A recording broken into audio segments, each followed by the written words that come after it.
Welcome Veg Champions. Today we're going to be cooking with tomatoes.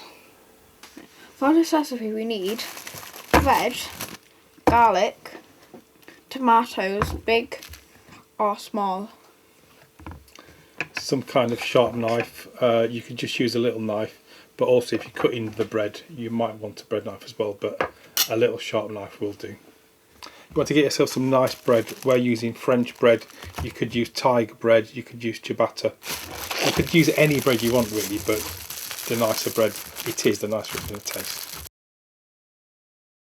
How we're going to cut it is in long diagonals like this. And then what we're going to do is toast these. If you had loads and loads of them because it was a party and you're making party food, you could even put them in the oven, but we're going to stick these under the toaster. I'm going to cut the big tomato because there's a little trick to getting the tough bit out of a tomato. This is a bit I know Seth doesn't like and I like to try and get rid of it. So what we're going to do is we're going to cut these into medium sized chunks really, but I'm going to cut it in half. And if you can see here, that bit there is a tough bit, and I know I don't like eating that bit very much. I know Steph doesn't like eating it, so I'm going to cut it out. So I'm cutting a little V like that and like that, and I've got rid of it. Now you don't need to do that. If you don't mind eating it, you can leave it in, but I'm not fussed about it really. I don't really like it. And then I'm going to cut it into half, and then maybe 4 small pieces like that, so they're about that sort of size.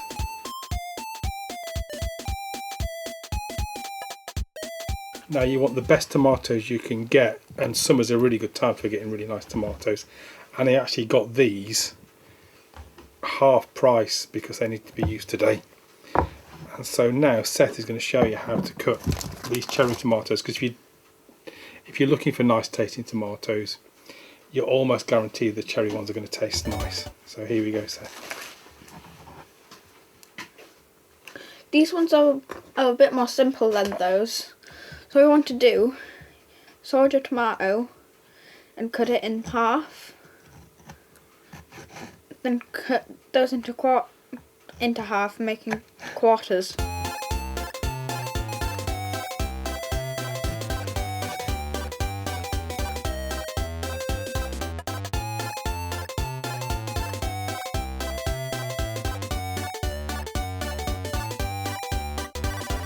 And then just add these to the bowl as well. Now what you do with these now is kind of up to you. A lot of countries, like in Italy and in France, they might add a pinch of sugar. And I do mean just a pinch of sugar, like that. Or a couple of pinches there. And then a tiny bit of salt.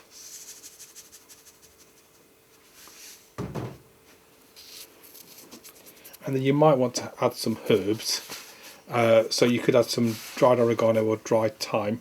If you fancy growing your own herbs, one of the most fantastic ones to grow is basil, because it tastes amazing, and you can even get it for only 40 or 50 pence in the shops, and it will last you easily a week or a couple of weeks. So I might just break in a couple of these just to add some flavour as well, and then it's ready. So we're just going to finish off the bread. And while that's finishing off, we're going to let some of the flavours blend here. So really you want these flavours to blend for 10 or 20 minutes at least.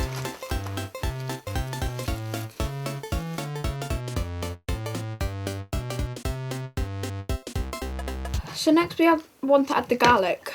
So all you have to do is make a little slit in between the cloves. Then you can just peel off the layers. Then rip out a garlic clove.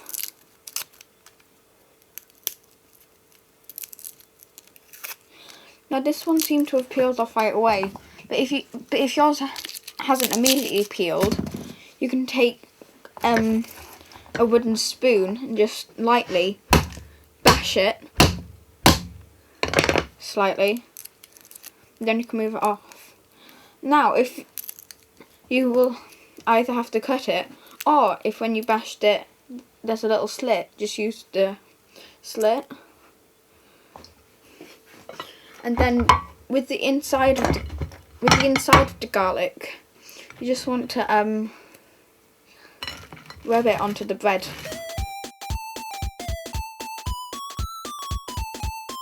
So now we happen to actually have an oil brush, but if you don't, you can just dribble it on. But if you do have an oil brush, you just dip it lightly in the oil and shake off some of the excess. And then just do a light brushing of oil over your bread.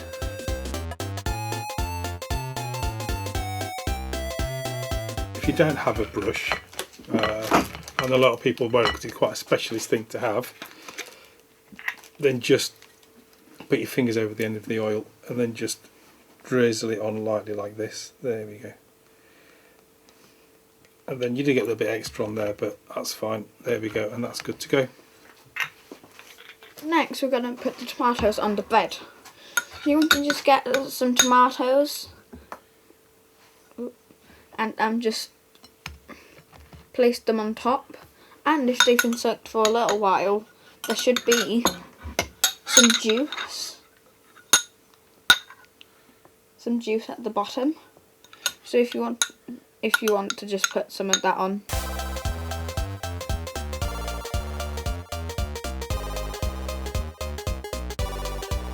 Now we're going to go outside and enjoy it. So it's time for the taste test. Let's give it a go. So we've got our regular ones here, and then here we have a garlic-free one.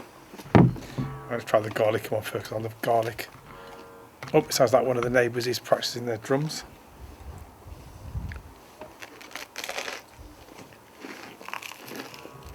Mmm.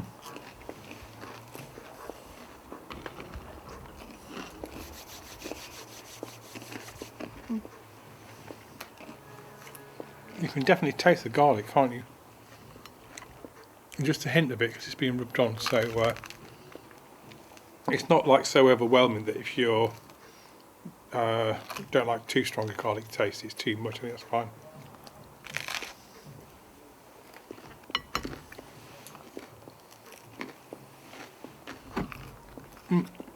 Some fresh lemonade.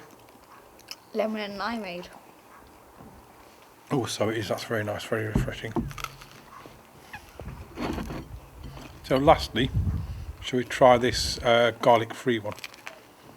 If you try a bit of that one, I'll try a bit of this one.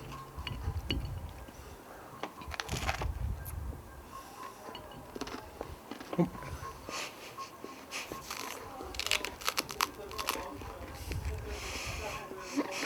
I can't bite into it. I made it too thick. You try that one then. I might have made it a bit too thick. Or crispy. Too crispy, yeah. I think you can make them thinner as well. It's all right without garlic, isn't it? I mean, I prefer it with garlic. What about you? Yeah. Still too thick to eat the crust. Right then, shall we say goodbye? Shall we say cheers? Oh, you finished spilling it everywhere. Cheers. Cheers.